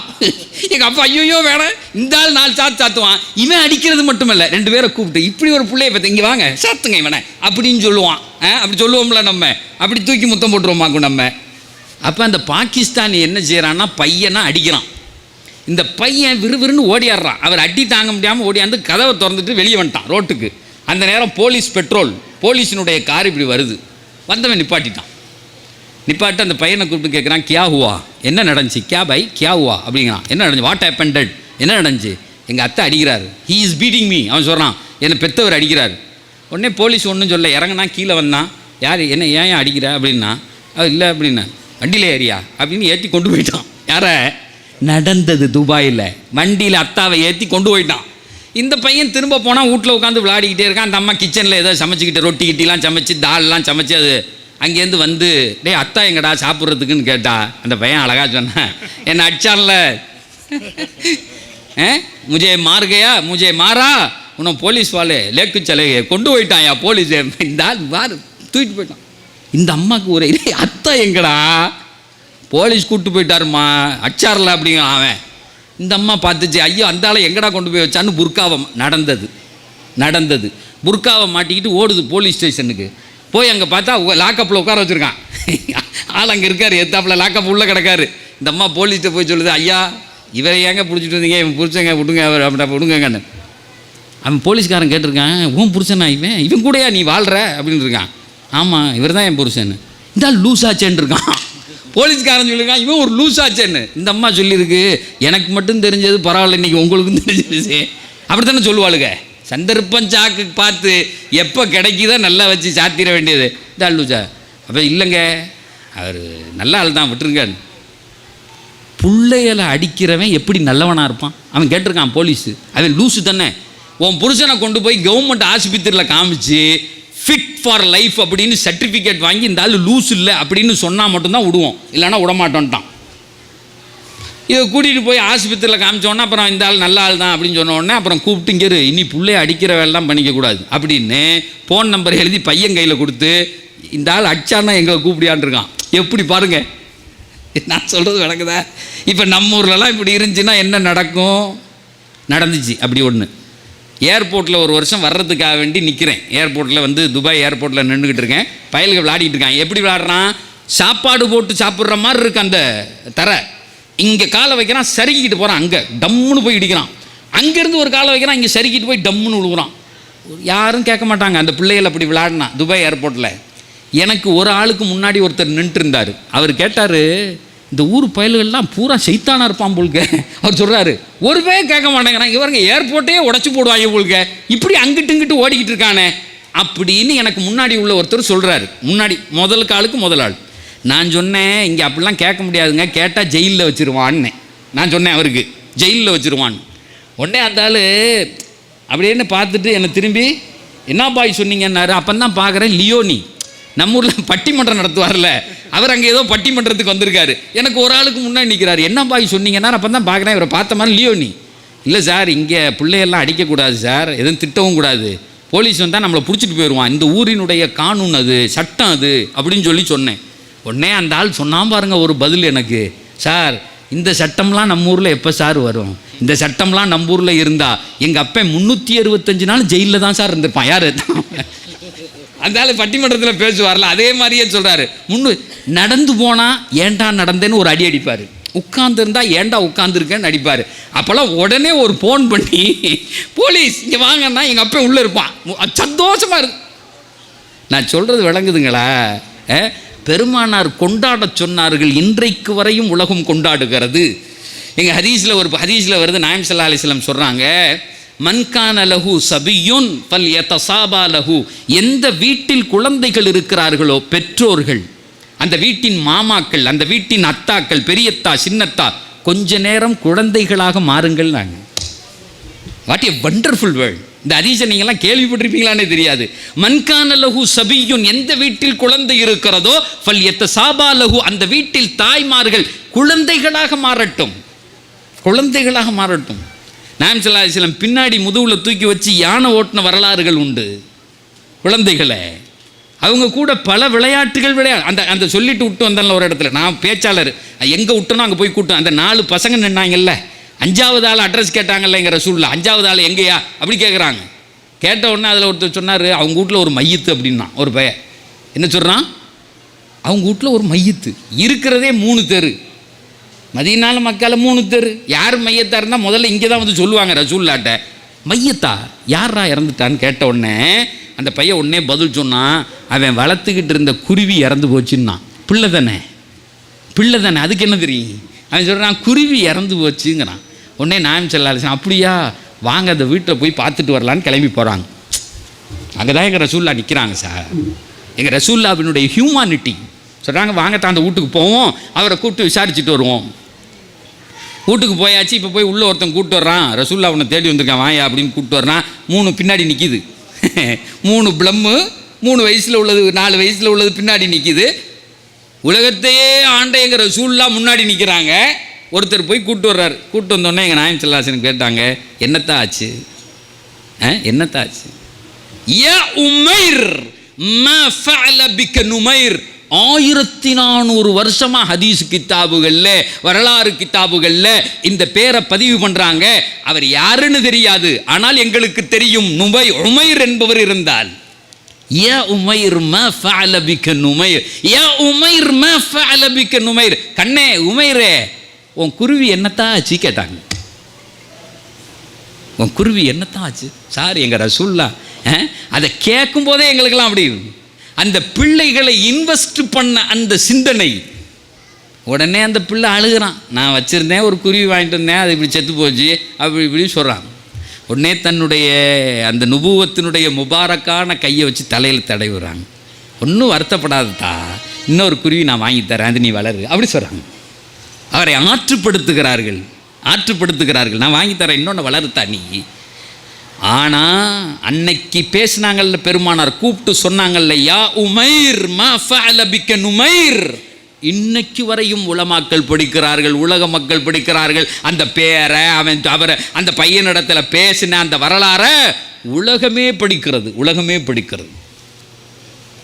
சகோதரர்களே, இதெல்லாம் ஏன் சொல்கிறேன்னா, குழந்தைகள் இருக்கிறார்களே, அல்லாஹ் தந்த ரஹ்மத்தது, ரப்புல் ஆலமீன் தந்த பரக்கத்தது. அப்படி எனக்கு என்னன்னு பெத்து போட்டோன்னு விட்டுற முடியாது. அமானிதம், உங்கள் கையில் தரப்பட்ட அமானிதம், நாளைக்கு அல்லாஹ்வினிடத்தில் பதில் சொல்ல வேண்டி இருக்கும். இன்னைக்கு இந்த ஒரு கூலிப்பு, ஒரு குடும்பத்தினுடைய வாழ்க்கையே, ஒரு குழந்தையே இல்லாமல் ஆக்கும்னா என்ன நடக்கும்? சமீபமாக ஒரு ஹதீஸை படிச்சுக்கிட்டு இருந்தேன், எனக்கு ஆச்சரியம் தந்த ஒரு செய்தி, நான் ஆச்சரியப்பட்ட ஒரு செய்தி. ஹதீஸில் வருது, கியாமத்து நடப்பதற்கு 70 ஆண்டுகளுக்கு முன்னே குழந்தை பிறப்பு நிற்கும். நாங்கள் எங்கள் ரசூல்லா கியாமத்து வர்றதுக்கு 70 வருஷத்துக்கு முன்னாடி சுத்தமாக உலகத்தில் குழந்தை பிறக்கிறதே நின்று போயிடும், குழந்தையே பிறக்காது. 10 பிள்ளை இருந்த இடத்துல 5 ஆச்சு 8 ஆச்சு, இன்னைக்கு ஒரு பிள்ளை தான் போதுங்கிறான். அப்படி தானே? இந்த பிள்ளைய அவ்வளோதான். அந்த பிள்ளைக்கு அத்தாவும் சம்பாதிக்கிறான், அம்மாவும் சம்பாதிக்கிறான், 2 பேரும் சம்பாதிச்சு இங்கிட்டு தடவை அவன் கேட்கறதுக்கு முன்னாடி எல்லாம் வாங்கி தர்றான். ஆனாலும் கூட அந்த பிள்ளை சாட்டிஸ்ஃபையாக இல்லை, அந்த பிள்ளை நிம்மதியாக இல்லை. அந்த பிள்ளை என்ன செய்யுது, அது வேணும் இது வேணும். காலையில் போட்ட சட்டையை மதியானம் போடுறதில்ல, அவனே ரிஜெக்ட் அப்படிங்கிறான். செருப்பு சில வீடுகளுக்கு போனால் 15 செருப்பு. இது ஸ்கூலுக்கு ஸ்போர்ட்ஸுக்கு சும்மா நடந்து போகும்போது வாக்கிங் என்னையா வாழ்றிய, என்ன வாழ்கிற, நம்ம என்ன புரிஞ்சுருக்கோம், இங்கேயும் தடவி அங்கே தடவி. சமீபத்தில் ஒரு 6 மாதம் இருக்குதுன்னு நினைக்கிறேன், ஒரு செய்தி ஒன்று பத்திரிக்கையில் வந்துச்சு, பார்த்து கண்ணீர் விட்டேன். அது இந்த இடத்துல சொல்லணும் கண்டிப்பாக. கர்நாடகாவில் நடந்த ஒரு நிகழ்ச்சி. அன்றைக்கி அதை சொன்னேன் நான், அங்கே உங்கள் ஊரில் திருபுவனத்தில் பேசுனது இங்கே பேசக்கூடாது. நான் ஏதாவது எங்கள் அஜர்த்து வேறு பக்கத்தில் ஜவியில் உட்காந்து இவர் என்ன தான் பேசுகிறாருன்னு பார்த்துக்கிறேன். கர்நாடகாவில் நடந்த நிகழ்ச்சி பத்திரிக்கையில் வந்திருக்கு. ஒரு தாத்தாவும் பாட்டியும் ஒரு வீட்டில் இருக்காங்க, ஒரு தெருவில். இன்றைக்கெலாம் அப்படி தானே இருக்கான். பையன் லண்டனில் இருக்கான், அமெரிக்காவில் இருக்கான், எங்கேயாவது இருக்கான். ஆனால் தாத்தாவும் பாட்டியும் வீட்டில் இருக்காங்க. அந்த பெற்றவங்களை பார்க்குறதுக்கு இது பண்ணுறதுக்கெலாம் ஒன்றும் இல்லை, அது காசு நிறையா இருக்குது. ஆனால் பெற்றவங்களுடைய அந்த மகிமையும் மரியாதையும் தெரியல. தாத்தா பாட்டி ஒரு வீட்டில் இருக்காங்க, தெருல அவர் காய்கறி வாங்க போவார், அந்த அம்மா பால் வாங்க வரும். சகோதர சமயத்தை சார்ந்தவர்கள். தெருக்காரங்கெல்லாம் பார்ப்பாங்களா இல்லையா, இந்த வீட்டில் 2 பேர் இருக்காங்க, ஏதாவது ஹெல்ப் பண்ணணும். திடீர்னு பார்த்தா தாத்தாவை 5 நாளாக காணும். தாத்தாவை 5 நாளாக காணும். 1 நாளாச்சு, 2 நாளாச்சு, 3 நாளாச்சு. தெருவில் உள்ளவங்க கேட்குறாங்க, பாட்டி தாத்தா எங்க அப்படிங்கிறார். ஊருக்கு போயிருக்காரு அப்படின்னு அந்த அம்மா சொல்லுது. ஊருக்கு போயிருக்காரு. 7 நாளாச்சு, 8 நாளாச்சு, 9 நாளாச்சு, 10 நாளாச்சு, 1 வாரம் ஆச்சு, 15 நாளாச்சு. பாட்டி தாத்தா எங்க, ஊருக்கு போயிருக்காரு. என்ன கிண்டல் பண்ணுற, 15 நாளாக அந்த ஆள் எங்கே போனார் அப்படின்னு கேட்குறான். இந்த அம்மா ஒன்றும் சொல்ல மாட்டேங்குது. இந்த அம்மா ஒன்றும் சொல்ல மாட்டேங்குது, பேசாமே இருக்குது. வருவார் தாத்தா வருவார் அப்படிங்குது. தெருக்காரன் போய் நேராக போலீஸ் ஸ்டேஷனில் சொல்லிட்டான், என்னமோ நடந்திருக்கு, இந்த அம்மா சொல்ல மாட்டேங்குது அப்படின்னு போலீஸ் ஸ்டேஷனில் போய் சொல்லிட்டான். போலீஸ்காரன் விசாரிக்கிறான், பாட்டி தாத்தா எங்க அப்படின்னு. ஊருக்கு போயிருப்பார்ப்பா, ஊருக்கு போயிருக்காருப்பா. இங்கே வா, ஸ்டேஷனுக்கு வா, 2 அடியை போடு. என்ன பேசி ஊருக்கு போயிருப்பார், எங்கே தாத்தா. உடனே அந்த அம்மா ஒன்று சொல்லுது, சார் அந்த பத்திரிக்கையை எழுதியிருந்தான், படிச்சுட்டு அப்படியே என் கண்ணெல்லாம் தண்ணி ஆயிடுச்சு, என்னுடைய உடலெல்லாம் கூசி விட்டது. அந்த தாய் சொல்லுது, ஒன்று நடஞ்சி அதை நான் சொன்னால் நீங்கள் யார்கிட்டையும் சொல்லக்கூடாது, அப்போ அப்படி எனக்கு ஒரு இது தந்தால் நான் சொல்லுவேன் அப்படி சொல்லுது அந்த தாய் சொல்லுது, அந்த வயசான கிழவி. உடனே போலீஸ்காரன் சொல்கிறான், யார்கிட்டையும் சொல்ல மாட்டேன் சொல்லு. என் கணவன் இறந்து விட்டான் அப்படிங்கிறது. என் கணவன் இறந்து விட்டான். சரி, இறந்து போயிட்டார்ல, தெருக்கு தெரிய வேண்டியதானே, நீ என்ன செஞ்ச புருஷனை. ஒரு வீட்டில் மையத்தில் நடந்தால் எல்லாருக்கும் தெரியும்ல. இப்போ உங்கள் ஊருக்கார பிள்ளைகள் நிற்கிதில்ல, எங்கேயா போனான் புருஷன்னா, அந்த பொண்டாட்டி மீண்டும் சொல்லுது, எனக்கும் என் கணவனுக்கும் இடையில் ஒரு உடன்படிக்கை என்னன்னா, நான் முதல்ல இறந்துட்டா யார்கிட்டையும் சொல்லாமல் கொள்ளையில் என்னை அடக்கிறணும், நீ முதல்ல இறந்துட்டேன்னா யார்கிட்டையும் சொல்லாமல் கொள்ளையில் உன்னை அடக்கிறணும் அப்படின்னு நாங்கள் 2 பேரும் பேசி வச்சுருந்தோம். என் புருஷனை கொள்ளையில் குழி தோண்டி அடக்கிட்டேன், யாருக்கும் தெரியாது. அப்போ இவன் கேட்குறான், உனக்கு பிள்ளையெல்லாம் அப்படின்னு கேட்குறான் போலீஸ்காரன். சார் அந்த அந்த அந்த பத்திரிகையை படித்து எத்தனை நாள் எனக்கு வெதும்பி அழுதுன்னு தெரியுமா. அந்த புடிச்சன் இவன் கேட்குறான் போலீஸ்காரன், உன் பிள்ளைகள் இல்லையா உனக்கு, ஆம்பளை பிள்ளை பொம்பளை பிள்ளை எதுவும் இருக்கா, இல்லை தனியாக இருக்கீங்களா 2 பேரும். எனக்கு பிள்ளைகள் இருக்கிறார்கள், யாருக்கு தெரிஞ்சோ இல்லையோ அவங்க 2 பேருக்கு மட்டும் தெரியக்கூடாதுங்க. ஒரு தாய் சொல்லுது, என் பெத்த பிள்ளைகளுக்கு தெரியக்கூடாது, வேற எவனுக்கு தெரிஞ்சாலும் சரி, என் பெத்த அதுதான் என் கணவனுக்கும் எனக்கும் ஊடு, சொந்த ஊடு. எனக்கு எஃப்டியில் காசு போட்டிருக்காரு, மாதம் வட்டி வருது, அதை வாங்கணும் சாப்பிடணும், நம்ம வீட்டில் இருக்கணும். நீ முன்னாடி இறந்துட்டேன்னா நீ என்ன அடைக்கிறணும், நான் முன்னாடி இறந்து நான் அடைக்கிடுவேன், இதுதான் எங்கள் அக்ரிமெண்ட்டு. உடனே அந்த போலீஸ்காரங்க கேட்குறான், உன் பையன் என்ன செய்கிறான், இப்போ 2 பசங்க இருக்காங்கடியே, எங்கே இருக்கான், என்ன செய்கிறான், அவன் ஏழைவாழ எங்கேயா தெருல இருக்கானா அப்படின்னு கேட்குறான். அந்த அம்மா அதுக்கு ஒரு பதில் சொல்லிச்சு பாருங்க சார். அந்த பதில் தான் அதில் ட்விஸ்டே. அந்த தாய் சொல்லுகிறது, என் ஒரு மகன் கனடாவிலே பெரும் டாக்டராக இருக்கான், இன்னொரு பையன் அமெரிக்காவில் இன்ஜினியராக இருக்கான். ஏன் அவங்களுக்கு தெரியக்கூடாதுன்னு கேட்குது. போலீஸ்காரன் கேட்குறான், ஏன் தெரியக்கூடாது. இல்லை, என் கணவன் சொன்னார், அன்னையிலேருந்து இன்ன வரையும் படிச்சுட்டு போயிட்டான், கல்யாணம் பண்ணி கொடுத்தோம், பறந்துட்டாங்க, இளம் சிட்டுகள், நல்லா சம்பாதிக்கிறான், ஃபேமஸான டாக்டர், ஃபேமஸான இன்ஜினியர், எங்களை எதையும் கண்டுக்கல. என் கணவர் சொன்னார், நாளைக்கு நான் இறந்து விட்டால் உன்னை கொண்டு போய் முதியோர் இல்லத்தில் சேர்த்து விட்டு அல்லது எங்கேயாவது விட்டுட்டு இந்த வீடை விற்பாங்க, இந்த வீடை விற்பான், அதுக்குன்னே வருவான், இந்த வீடை விற்றுட்டு உன்னை எங்கேயாவது நடுத்தரில் விட்டுட்டு அவன் கிளம்பி போயிடுவான் காசு எடுத்துக்கிட்டு. என்னோடு 40 வருஷம் குடுத்தனம் நடத்தின நீ, எனக்கு ரத்தம் வலிக்கிறது, என்னுடைய கஷ்டத்தில் எல்லாத்துலேயும் கூட இருந்தவ நீ, அதனால இந்த வீட்டிலே சாவர வரையும் இருப்போம் நம்ம 2 பேரும். அந்த காசில் நம்ம சாப்பிடுவோம். அந்த நாய்கள் நமக்கு தேவையில்லை சார். ஒரு அத்தாவும் ஒரு அம்மாவும் இப்படி ஒரு முடிவுக்கு வந்திருந்தால், இந்த டாக்டர் மனுஷங்கிறீங்க, அவன் மிருகம் அல்ல. அவன் என்ன டாக்டர் படித்தான்? அவன் அறிவு எதற்கு? எங்க இஸ்லாம் சொல்லும் அல்லவா, வகதா ரப்புக அல்லா தஅபுது இல்லா இய்யா வபில் வாலிதைனி இஹ்சானா வபில் வாலிதைனி இஹ்சானா. இந்த திருக்குர்ஆனுடைய ஆயத்துக்கு விளக்கம் எழுதுகிற பெருமக்கள் எழுதுகிறார்கள், துபாயில இருந்து எங்க அம்மாக்கு கால் வலிக்குதுன்னு ஒரு பெரிய கோடாலி சாப்பை வாங்கி அனுப்பி விடுறல்ல. யார் வந்தாலும் உலகத்து ஊரில் என்ன செய்யலாம்? கோடாலி சாப்பு வலித்தையெல்லாம் எங்கள் அம்மாக்கு அக்தாங்கால். குர்ஆன் சொல்லுகிறது, உன் தாய் ஒரு நாள் 11 மணி இரவிலே எழுந்திருத்து அல்லாஹ் எனக்கு கால் வலிக்குதேன்னு சொன்னா, பெத்த மகன் உனது கடமை அந்த தாய்க்கு அருகிலே உட்கார்ந்து அந்த முட்டியை பிடித்து விட வேண்டும். நீ வாங்கி அனுப்புகிற 1000 மருந்துகள் தேவையில்லைங்கிறான். நான் சொல்லல, குர்ஆன் சொல்லுகிறது. வபில் வாலிதைனி இஹ்சானா. அதற்கு எழுதுகிற பெருமக்கள் எழுதுகிறார்கள், நேரம் இருக்கணும். உன் தாய் கூப்பிட்ட உன்னை ஆஜராகணும். அதுக்குத்தான் அந்த வபில் வாலிதைனி இஹ்சானா. துபாயில் இருந்துக்கிட்டு நல்லா இருக்கியா, பணம் அனுப்பிட்டேன், காசு வந்துருச்சு, அந்த தாய் எதிர்பார்க்கிற அந்த மனோநிலை கிடைக்காவிட்டால் அவர்களுடைய துவா உனக்கு கிடைக்காது. நீ சம்பாதிக்கலாம், பெரிய ஆளாக இருக்கலாம், நீ கோடீஸ்வரனாக இருக்கலாம், கார்களில் போகலாம், தாய் தந்தையினுடைய துவா கிடைக்காது. நீ வளமாக இருக்க மாட்டாய். மார்க்கம் சொல்லுகிறது, யார் ஒருவர் தாயையோ தந்தையோ பெற்று கண்ணை தூக்கி பார்க்கிறானோ, அம்மாவிடத்தில் ஏதாவது கேட்குது அந்த அம்மா, என்ன சொன்ன அப்படின்னு கேட்டா, அல்லாஹ் சொல்லுகிறான், என் கோப பார்வை அவன் மீது இறங்கும் என்கிறது குர்ஆன். உன் தாயினுடைய சொல்லை விட வார்த்தைக்கு நீ மேலே பேசக்கூடாதுங்கிறது குர்ஆன். வக்ஃபிது லஹுமா ஜனாஹ ذுல்லி மினர் ரஹ்மா வக்ஃபிது லஹுமா ஜனாஹ ذுல்லி மினர் ரஹ்மா. தாயை தந்தையை ஏறெடுத்து பார்க்கிறது, மீறி பேசுறது, சீ என்று சொல்லுவது அல்லாஹ்வினுடைய கோபத்தை வரவழைக்கும் என்று குர்ஆன் சொல்லுகிறது. என்ன செய்யணும்? வக்ஃபிது லஹுமா ஜனாஹ ذுல்லி மினர் ரஹ்மா வகுர் ரப்பிர்ஹம்ஹுமா கமா ரப்பயானி ஸகீரா. குர்ஆன் சொல்லுகிறது, அடகிய வார்த்தையில் அவர்களோடு, Kaulan கரீமாங்கறான். a wonderful word, a respectable word. உன் முதலாளிட்ட நீ யாரை பெரியவன் நினைக்கிறியோ அவன்கிட்ட என்ன வார்த்தை பேசுவாயோ அதைத்தான் உன் தாய் தந்தை இடத்திலே பேச வேண்டும். நான் ஒரு பெரிய கம்பெனிக்கு ஓனரு, நான் 1.5 லட்சம் ரூபா சம்பளம் வாங்குறேன்னா, நீ வீட்டுக்குள்ள வரும்போது செருப்பை கழட்டி வைக்கிறாயே, அங்கே உன்னுடைய கௌரவத்தை, நீ ஒரு கம்பெனியினுடைய மேனேஜரு, சிஇஓ, நான் பெரிய முதலாளி அப்படிங்கிறத கழட்டி வச்சுட்டு அந்த தாய்க்கு பிள்ளையாகத்தான் வீட்டுக்குள்ள வரணுங்குது மார்க்கம். நான் சொல்றது விளங்குதா? அந்த தாய்க்கு பிள்ளையாகத்தான் வரணும். அந்த தாய் உன்னை டேன்னு கூப்பிடுவா. நான் மேனேஜர் தெரியும்ல அப்படிலாம் அங்கே ஒன்றும் பேச முடியாதுங்குது. பெருமானார் சொன்னார்கள், இந்த உலகத்தில் 3 காரியங்கள் பார்த்தாலே நன்மை. 1வது காபத்துல்லாவை பார்த்தா நன்மை, சும்மா போய் அப்படி ஒரு சேரை போட்டு உட்காந்து பார்க்க நன்மை எழுதப்படும். 2வது அல்லாஹ்வினுடைய வேதத்தை பார்க்க நன்மை எழுதப்படும். இதை அப்படி திறந்து வச்சு ஓதுனா போதும். அப்துல்லாஹ் இப்னு மஸ்ஊத் அவரிடத்தில் பெருமானார் சொல்லுவார்கள், அதீமுன் நதர ஃபில் முஸ்ஹஃப், அதீமுன் நதர ஃபில் முஸ்ஹஃப். சும்மா இருக்கியா, குர்ஆனை திறந்து வச்சுக்க. ஏன் தெரியுமா? அது ஒரு பேரொளி.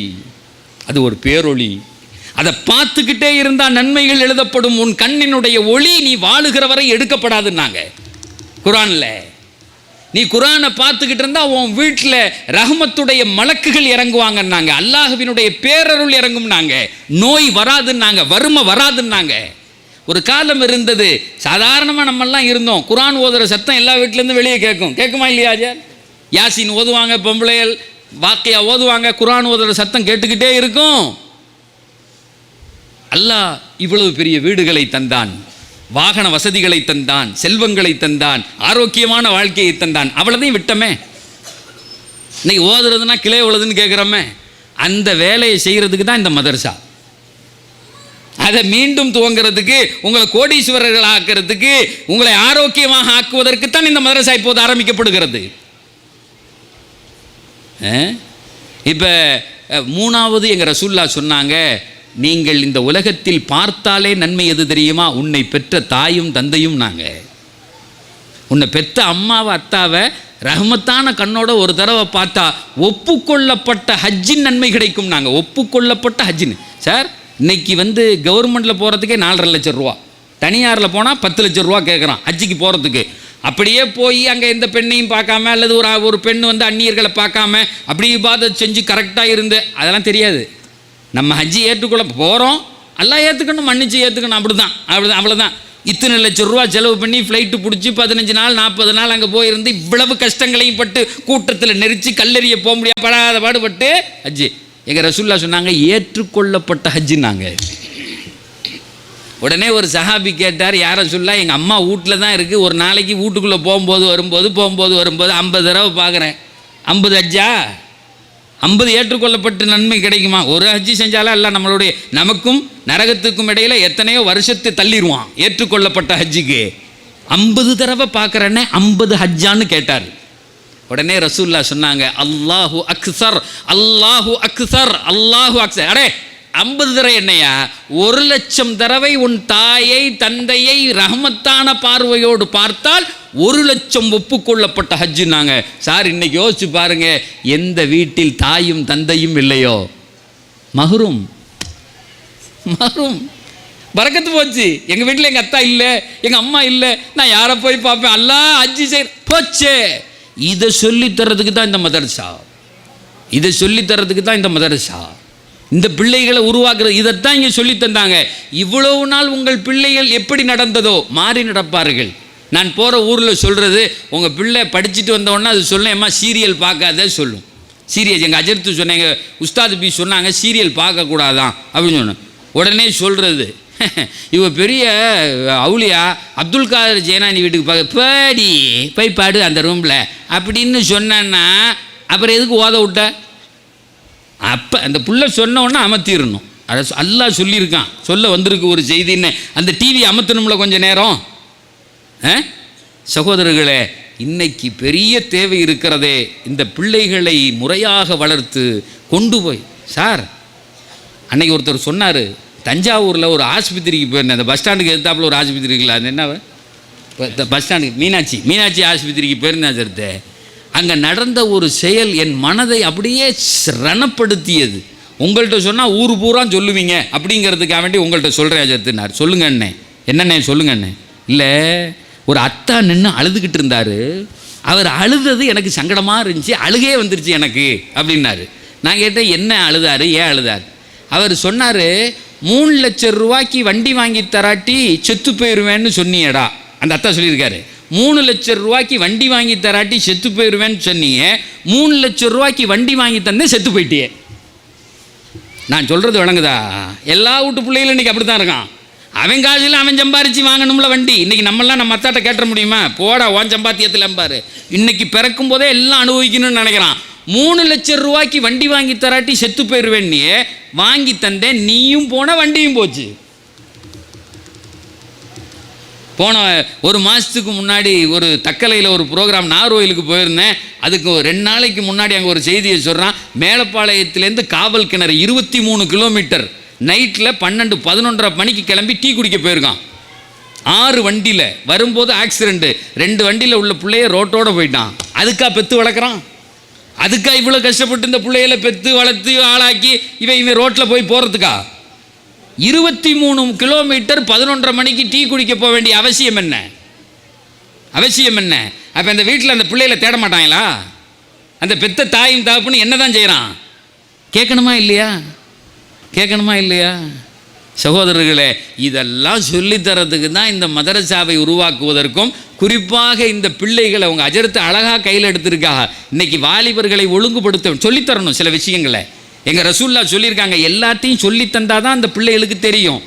மற்ற எல்லா உயிரினங்களும் மனிதனை தவிர எல்லாரும் பிறந்த உடனே அது வேலையை பார்க்கும். ஆட்டுக்குட்டி பிறந்து விழுந்தோடனே கொஞ்சம் நேரம் நிற்கும், பாலை குடிக்கும், அப்புறம் அது சாப்பிட ஆரம்பிச்சிடும், அது வாட்டுக்கு ஓட ஓடியாரும்.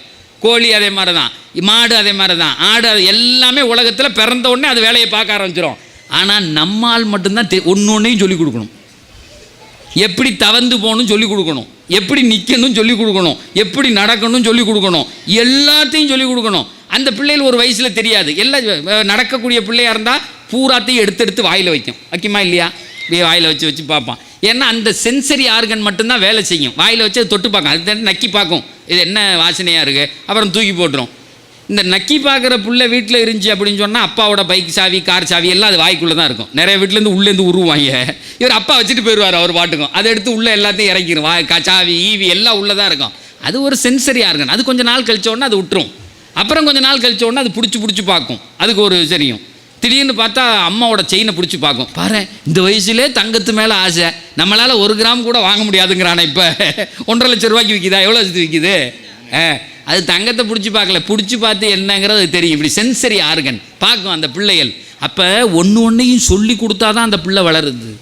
அப்போ உங்கள் பிள்ளைகளுக்கு நல்லதை சொல்லி கொடுக்கணும், என்ன பேசணும், எப்படி பேசணும். குறிப்பாக வாலிபர்களுக்கு எது உன் வாழ்க்கையை அளிக்கும். நான் சொன்னேன்ல, ஒரு சின்ன ஒரு அந்த பாக்கெட்டை வாயில் வச்சா உன் வாழ்க்கை போயிடும், நீ குழந்தை வைக்க முடியாதுன்னு சொன்னேன் சார். இதை என்னுடைய கிளாஸில் சொன்னேன், அந்த செய்தியை சொல்கிறேன். நான் முடிவாக என்னுடைய பேச்சை முடிக்கிற நேரத்தில் ஒரு துவா ஒன்று சொல்லுவேன். அந்த துவாவை ஓதினால் உன் புள்ள வெளியே போயிட்டு பைக்கில் உள்ளே வரும்போது ஆக்சிடெண்ட் ஆகாமல் வருவானே, அதுக்கு ஒரு செய்தி எங்கள் ரசூலுல்லாஹ் சொல்லி கொடுத்தாங்க. நான் முடிக்கும்போது சொல்லுவேன். உன் மக வெளியே போயிட்டு உள்ளே வரும்போது காதலில் சிக்காமல் ஸ்கூல்லேருந்து வருவாள்ல, அதுக்கு ஒரு செய்தி எங்கள் ரசூலுல்லாஹ் சொல்லி கொடுத்தாங்க. அதை கடைசியாக சொல்லுவேன். நான் முடிக்கும்போது நான் சொல்லாட்டி என்ன செஞ்சுக்கலாம், நீங்கள் என்கிட்ட கேட்டுக்கலாம், சரியா? இல்லை நான் அப்படியே போயிட்டே இருப்பேன், ஒரே ஓடுபாதையில் போகும். அப்போ அந்த வாலிபர்களிடத்தில் சொல்ல வேண்டிய செய்திகளை சொல்லி வழிப்படுத்த வேண்டியது ஒரு கடமை. அதுக்கு ஜமாத்துக்கு பொறுப்புண்டு. எனக்கு தெரியாதுன்னெலாம் சொல்ல முடியாது. என் கிளாஸில் மாணவர்கள் அந்த கிளாஸில் போய் இதை சொல்கிறேன், இந்த டாக்டர் இப்படி சொன்னாருங்கிற செய்தியை நேரடியாக சொல்லக்கூடாதுங்கிறதுக்காக வேண்டி ஒரு 1/4 மணி நேரம் பேசிட்டு அப்போ சொல்கிறேன், தம்பி, குழந்தைங்கிறது ஒரு செல்வம், அல்லாஹ் அதை நமக்கு தரணும். அதை தர்றதுக்கு 2 தடைகள் இன்றைக்கி உலகத்தில் இருக்குது. தானாக குழந்தை பெக்கிறத தடுக்கிறதுக்கு இன்றைக்கி 2 தடைகள் இருக்குது. அந்த 2 தடைகளை நீ விட்டு விட்டால் அல்லாஹ் உனக்கு குழந்தைகளை தருவான், பாக்கியமாக இருக்கும்னு சொன்னேன். உடனே ஒரு பையன் கேட்டான், என்னன்னு சொல்லுங்கள் சார் அப்படின்னா. 1வது, இந்த போதை வஸ்துகள் கூழ் இப்போ பயன்படுத்தினா குழந்தை பிறக்காதுன்னு சொல்லிட்டா எச்சரிக்கையாக இருந்துக்க, அது வைக்காதீங்க, அது நமக்கு தேவையில்லை, அதனால நம்ம வாழ்க்கை இல்லை, நம்ம படிக்கணும், வேலைக்கு போகணும், கல்யாணம் அதெல்லாம் இருக்கு இல்லையா. அந்த பையனை புரிய வைக்கிறதே பெரும்பாடு. அன்றைக்கே கேட்டேன்ல, இது படித்து முடித்த உடனே ஒருத்தன் வேலைக்கு போனோடனே அடுத்து என்னடான்னு அஜர்த்திட்ட கேட்டேன்னா ஒருத்தன் வந்தான் என்கிட்ட, வந்துட்டு படிச்சுட்டேன் சார், வேலைக்கு போயிட்டேன்னு சொல்ல வர்றான். சார் வேலை கிடச்சிருச்சு சார், 1 லட்ச ரூபா சம்பளம்னு வந்து சொல்கிறான். அடுத்து என்ன கேட்போம், எப்போ கல்யாணம்னு கேட்போம். ரொம்ப சிம்பிளான கேள்வி, எப்பப்பா கல்யாணம்னே. உடனே அந்த பையன் ஒரு பதில் சொன்னான் பாருங்க, பயங்கரமான பதில். உங்களுக்கு விளங்குதுன்னா. எனக்கு ரொம்ப நேரமாக விளங்கலை. இவன் என்னடா உங்களுக்கு விளங்குதுங்கனாலே, கல்யாணம் எப்பயா உனக்கு? அதான் சார் உங்களுக்கு விளங்குது அப்படின்னா. அப்பந்தான் எனக்கு விளங்குது, எவனுக்கோ விளங்கலை, இவனை பெற்றவனுக்கு விளங்கலை அப்படின்னு சொல்லிட்டு அடுத்து சொல்கிறான், ஊராக பயானுக்கு போகிறீங்கல்ல, நம்ம ஊருக்கு வர்றது, நம்ம வீட்டுக்கு என்ன ஏஜென்ட் ஆக்குறான். யோ, இங்கே வந்து நம்ம வீட்டில் கொஞ்சம் சொல்லி நான் பெரிய பையன் ஆகிட்டேன்னு ஒத்துக்க வையா, இன்னும் சின்ன பையன் அப்படி இருக்கான்ல. அப்போ அந்த கிளாஸில் சொன்னேன் 2 செய்தி. 1வது, இந்த கூலி பயன்படுத்துறதுனால சந்ததி கிடைக்காதியா. 2வது முக்கியமான செய்தி, இன்னைக்கு உலகம் முழுக்க பரவி இருக்கக்கூடிய செய்தி, மார்க்கம் எச்சரிக்கிற செய்தி. என்ன தெரியுமா? குழந்தைகள் இல்லாமல் போவதற்கு காரணம் போனோகிராஃபி. அந்த நியூடிட்டியான படங்களில் அடிமையாகிறது, அந்த பெண்களுடைய நிர்வாண படங்களை பார்க்கறது. இன்றைக்கி ஃபேஸ்புக்கை திறந்த அந்த ஆட்டமும் அந்த பாட்டமும் அதில் உள்ள அந்த பெண்கள், இன்றைக்கி சின்ன வயசு பசங்க தான் இதில் ஆயிருக்காங்கிறது போய் பெரியவனும் ஆயிருக்கான். 50 வயசு இருக்குது, 60 எருவ மாடு மாதிரி இருக்கான், அவனும் பார்க்குறான். ஆண்கள் மட்டும்தான் பார்க்குறான், பொம்பளையும் பார்க்குறான். இன்றைக்கி எல்லாமே டேட்டா வந்துருச்சு, குணம் மாறிவிட்டது, பார்வை மாறிவிட்டது. எங்கள் ரசூல்லா 1400 ஆண்டுகளுக்கு முன்னால் சொன்னாங்க, எவன் ஒருவன் அல்லாஹுக்கு பயந்து தன்னுடைய ஆணோ பெண்ணோ தன்னுடைய கண்ணை கீழே இறக்கிக் கொள்கிறார்களோ, கெட்டதை பார்க்கவில்லையோ, அல்லாஹ் அவர்களுக்கு இரட்டை சுகத்தை தருவான்னு சொன்னாங்க. இரட்டை சுகத்தை தருவான். என்ன அப்படின்னா, திருமணத்தின் வழியாக அல்லாஹ் அமைதியை ஏற்படுத்துவான். இப்படி பார்க்காதவனுக்கு திருமணத்தின் வழியாக அமைதி கிடைக்காது. 2வது சுகம், குழந்தை என்கிற பேரும் சுகத்தை அல்லாஹ் தருவான். இப்படி பார்க்கிறவனுக்கு குழந்தை செல்வம் இருக்காதுன்னாங்க. இன்னைக்கு இந்த நியூடிட்டியான கெட்ட படங்களை ரொம்ப ஓப்பன் சோர்ஸ் ஆயிடுச்சு. இன்னைக்கு ஆண்கள் பெண்கள் வித்தியாசம் இல்லை. இது பார்க்க கூடாதுங்கிறது மார்க்கம் சொல்லுது, பார்க்க கூடாது, அதை ஹராம் என்கிறது மார்க்கம் ஹராமுங்குது. அதனால அடையக்கூடிய அந்த நெருடல் வாழ்க்கை இல்லாமல் போகுது. ஒரு பெண் தன் கணவனை பார்த்து கேட்குறா, ஏண்டா நீலாம் ஆம்பளையான? தொங்குறான் சார், தொங்குறான். ஜமாத்துகள்கிட்ட கேளுங்க, ஒரு பெண் தன் கணவன், ஏண்டா நீலாம் ஆம்பளையான்னா கைத்தை போட்டுடுறேங்கிறான். 25 வயசில் வந்து கைத்தை போடுவேன்னு சிந்தனை என்ன? 15 வயசில் விளங்கியிருக்கணும்ல, அவனுக்கு கைட் பண்ணியிருக்கணும்ல. இறங்கி அங்கேருந்து கிளாஸ் முடிச்சுட்டு வரேன், ஒரு பையன் வேகமாக பின்னாடியே உடையாந்து இப்படி நின்னான். என்னடா அப்படின்னு கேட்டேன். கண்லேருந்து தண்ணியாக ஊற்றுது. அந்த பையன் என்கிட்ட சொன்னான், சார் இதுவரையும் யாரும் இப்படி சொல்லலையே சார், இதுவரையும் யாரும் என்னிடத்தில் இப்படி சொல்லலையே சார். கேட்குறான்ல. நான் சொன்னேன், இன்னைக்கு தெரிஞ்சிருச்சுல்ல, இனி அல்லாஹ்வினிடத்தில் பாதுகாப்பு தேடு, தௌபா செய்யி, அல்லாஹ் உன்னை மன்னிப்பான், உனக்கு குழந்தை செல்வங்களை தருவான், அழகிய வாழ்க்கையை தருவான். நான் சொன்னது லட்சத்தில் ஒருத்தன் வந்து கேட்டான். எத்தனையோ பேர் யார்கிட்ட கேட்கணும்னு தெரியாமல் இருக்கான். இதை யார் சொல்கிறது? இதை இந்த பிள்ளைகளுக்கு யார் விலைக்கு கொடுப்பது? இன்னைக்கு காலிது பின் வலீது சங்கம் வந்துருச்சு. அந்த பிள்ளைகளுக்கு நான் சொல்லுகிறேன், இன்ஷா அல்லாஹ் தனியாக இளைஞர்களை மட்டும் கூப்பிட்டு ஒரு கூட்டம் போடுங்க. உங்கள்கிட்ட பேசுறதுக்கு 1000 செய்திகள் இருக்கிறது. அந்த செய்திகள் கேட்டால் உங்கள் வாழ்க்கையில் வெளிச்சம் பெறுமே. 1000 செய்திகள் இருக்கிறது. நீங்கள் பணக்காரர்களாக வருவீர்களே, அதை சொல்றதுக்கு 1000 செய்தி இருக்கு. எந்த ஊருக்கு போனாலும் 2 செய்தியை கேட்குறான். என் பிள்ளை இந்த மாதிரி தப்பான விஷயத்துக்கு போயிடக்கூடாது, என் பிள்ளைக்கு வேலை கிடைக்கணும். கேட்குறானா இல்லையா? அன்னைக்கு ஒரு காலத்தில் ஒரு ஊரில் ஒரு இன்ஜினியர் இருப்பான். யாரா இன்ஜினியர்? அந்த பெரிய வீடுங்க அம்மா 2 இன்ஜினியர் ஆனா, இன்னொரு இன்ஜினியர் யாரா பக்கத்தில் இருக்க வீடுன்னா. இன்னைக்கெல்லாம் எந்த ஊர்லையாவது போய் இன்ஜினியர் யாருன்னு கேளுங்களேன். நான் ஒரு ஊரில் போய் கேட்டேன், இன்ஜினியர் யாருங்கன்னு. அதுங்களாச்சு எடுத்து, அந்த நீங்கள் வர்ற வழியில் ஒரு பாலம் இருந்துச்சுல்ல, அந்த பாலத்துக்கு கீழே 15 பேர் நிற்பான், அவ்வளோ பேர் நம்ம ஊர் இன்ஜினியர் தான். அங்கே என்னடா வேலை பார்க்குறான்னா, 50 வருஷமாக இந்த பாலம் எப்படா நிற்கிதுன்னு ஆராய்ச்சி பண்ணுறாங்களாம். கீழே நின்று விளங்குமுடான்னு, நீ படித்த இன்ஜினியரு விளங்குமுடா, நீ படித்த இன்ஜினியரு.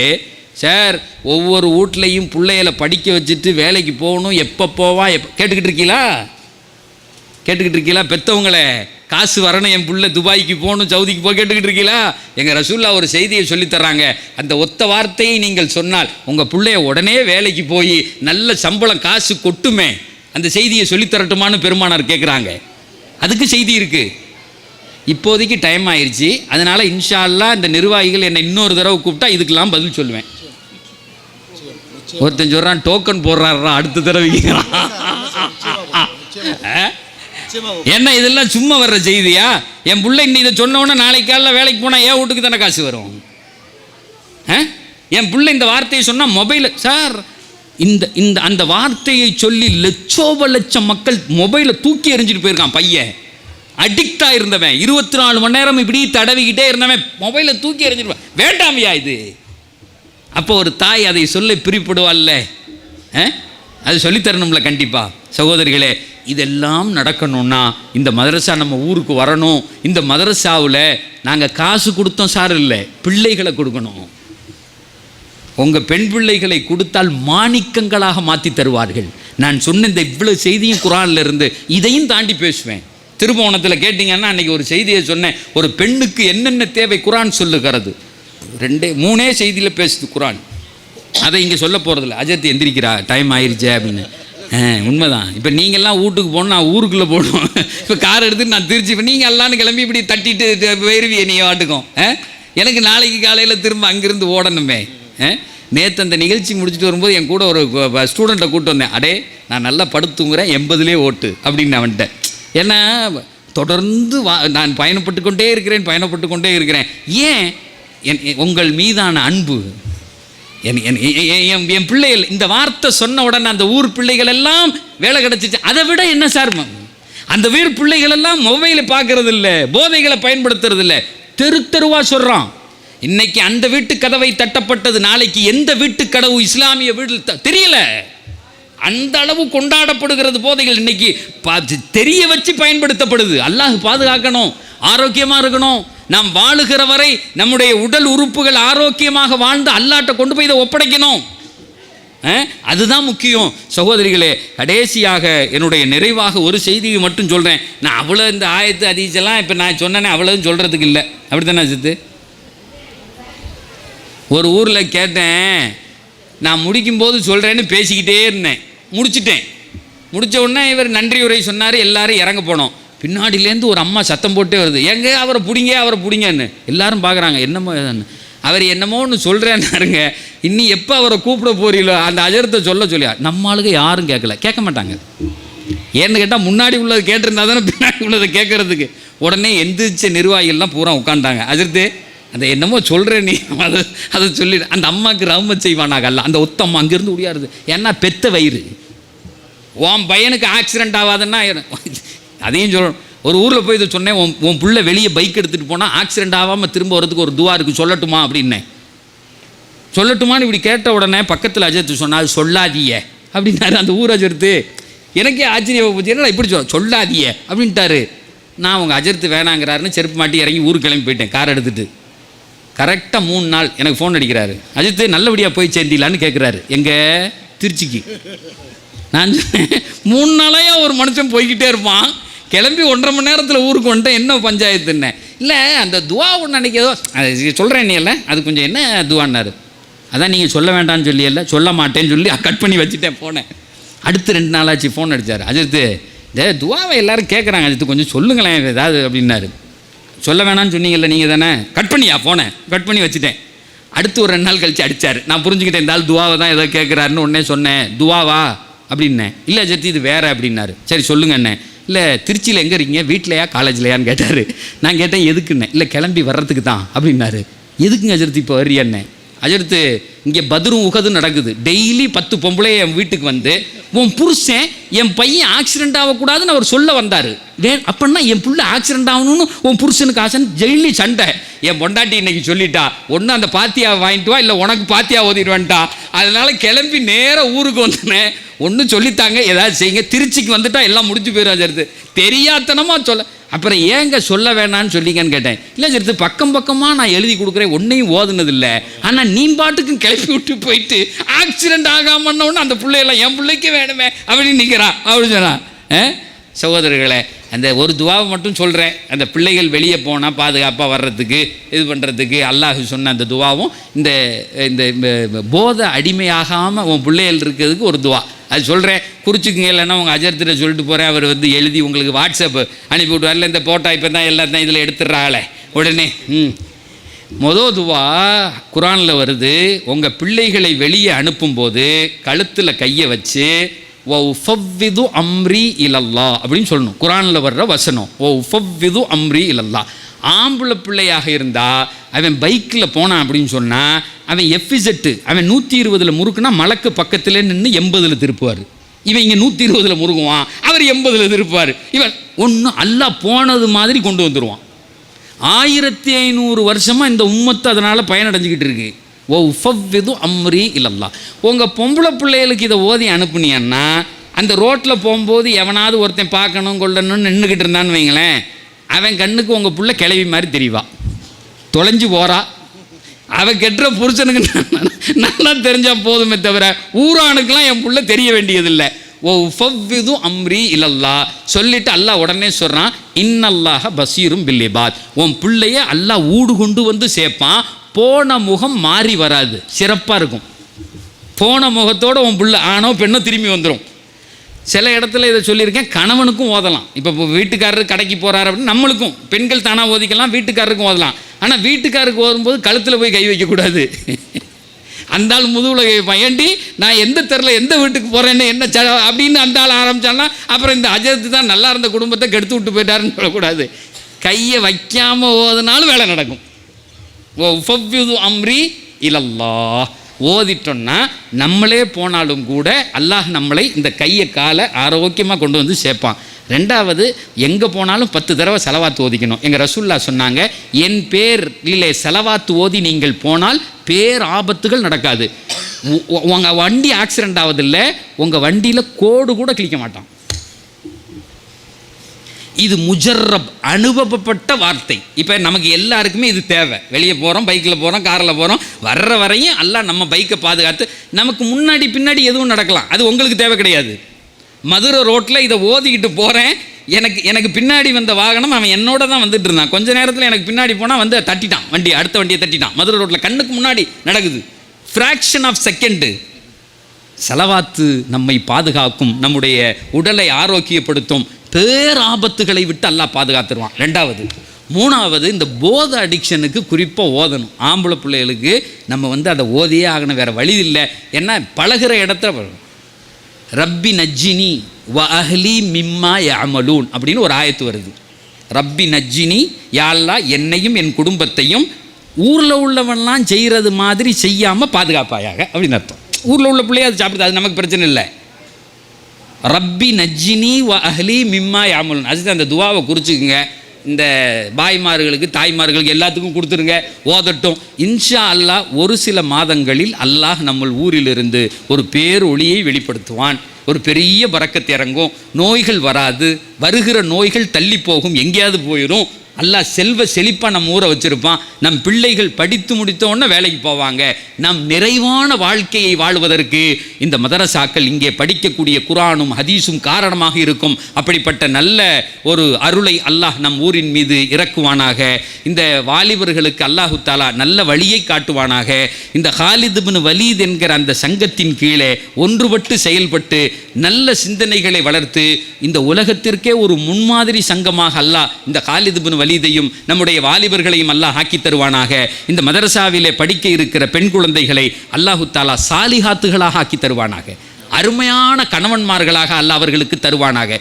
வாழுக்காலம் முழுக்க கையிலே பொருளாதாரத்தோடு செல்வ செழிப்போடும் குழந்தைகளோடும் அல்லாஹ் அவர்களை வாக்கி தருவானாக. வாழ்க்கையில் ஒரு தடவை கூட நோயே அண்டாத ஒரு வாழ்க்கையை இந்த மதரசாவிலே ஓதுகிற பிள்ளைகளுக்கு அல்லாஹ் தருவானாக.